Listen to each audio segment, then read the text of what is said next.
والله بدنا ده وقتها دجال وادعي مجال عاصمة وكدعي لكن سيادة كلنية طبعا مركان ما إنه قابنا وجهنا وحويه إنه ورئيسنا dadka xagaradka iyo dawladda iyo mucaaradka iyo cid walba oo aan wax xal bidayno isimada siyaasiyiinta kale dabcan annagu markaan nimid islaameenkiiba waxaan u tagnay madaxweynaha dabcan dawladda Puntland irid laga soo gaaro waxa weeye madaxweynaha marka in asaga aragno marka horeysa ka bacdina sada socotaan hadda waxaan ku jiraa shirarkan la galeynay isimada siyaasiyiinta mucaaradka xisbiyada ururada siyaasadda xisbiyada ma noqonay ururada siyaasadda iyo cid kastoo aan bidayna xal oo caqli iyo garasho iyo wanaag Puntland u saaxiiba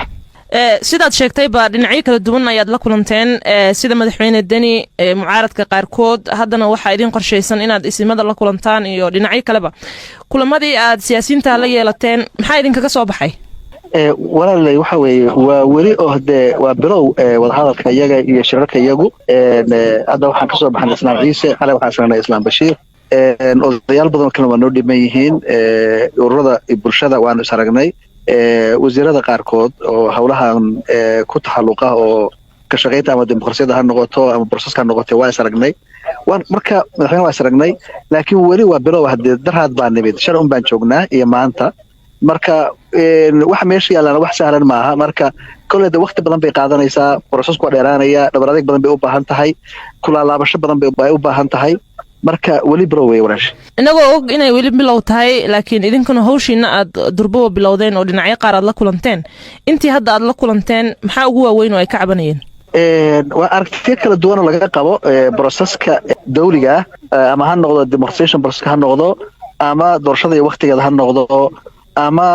waxyaabo badan oo kala jira oo dadku ay isku maandhaafsan yihiin marka anagu waxaan u baahanahay qaab wanaagsan oo midnimo ah oo wadajirnimo ah wax kastoo la sameeyo in lagu galo oo ay ku hagaagaan insha Allah marka taasoo ma ka shaqeynayna dadka la soo dhaweeyo aragtiyaha kala duwan oo la kala waa in la soo dhaweeyo marka waan aad very hopeful aad baan u rajaynaynaa inaan ku guuleysan doono insha Allah aragtidooda marka laga soo tago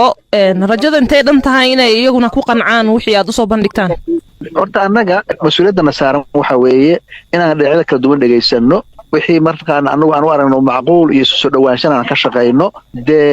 qaadashada iyo inay waxaas hirgalaan waa wax Ilaahay ku xiran moogtahay iyo dadkaas hadda sida aba ay u qaataan laakiin anagu wanaag baan u nimid dan kale aan Puntland kale ma jirto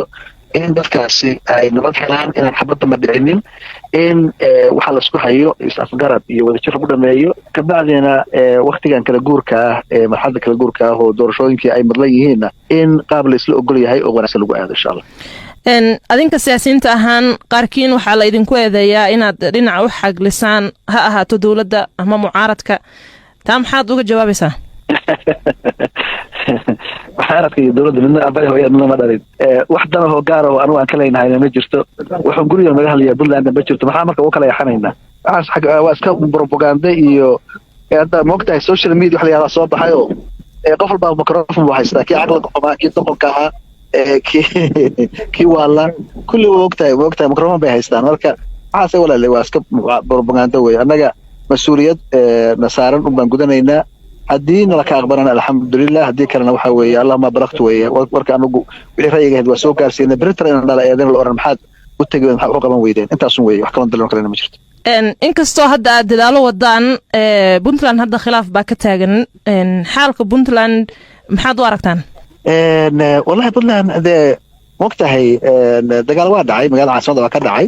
laakiin sida kale dadka iyo qalbiyada dadka iyo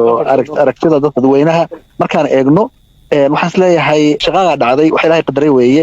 waa laga baaqsan karay ma aysan dhicinin laakiin haday dhacday in laga gudbo marxaladda kale loo gudbo oo wanaag loo gudbo oo wixii dhacay la iska wareysto kabadin hore loo socdo dadku taas kulli ku barabsan yihiin meel kasta ay joogaan dhalinyarada waa aragnay maaragtay dadka doona badan baan aragnay dadku waxa weeye aad bay rajadoodu u fiican tahay ma ogtahay in internetka shirkadda Golis ay ku keentay uu yahay internetka ugu xawaaraha sareeya dalka iyadoo macaamiisheeda u diyaarisay 3 fiber cable kaasoo gabi ahaanba meesha ka saaraya in marna aanu ka go'in internetku